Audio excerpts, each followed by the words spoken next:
Back with me, Mohammad Bustomi in the Great News from MMTV channel in the Great News.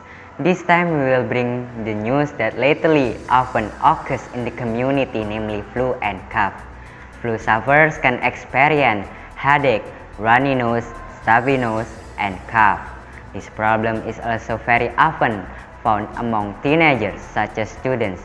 This is the reason why many students cannot participate in the lesson at school directly.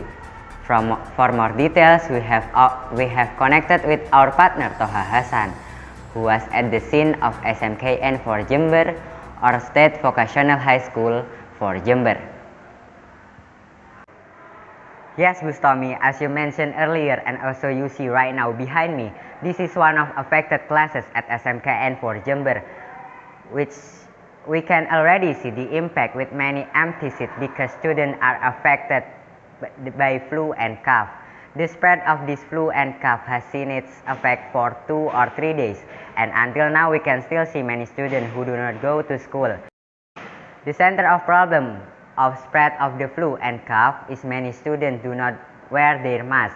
They think corona era is over, but it's true, corona era is over, but that doesn't mean we aren't worried of other diseases like the flu and cough, for example.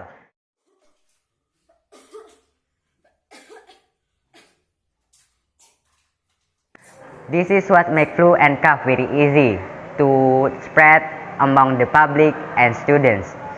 There are also other factors such as sharing food or drink using the same container. Therefore, I would urge students to wear their mask when they go to school or meet their friends, because this can help protect students from flu and cough. I return to Bustomi.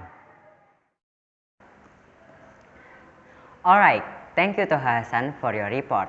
Enjoy your day. And yeah, that is the news for now. Follow the next update on the Great News from MMTV channel. Remember guys, don't forget to wear your mask.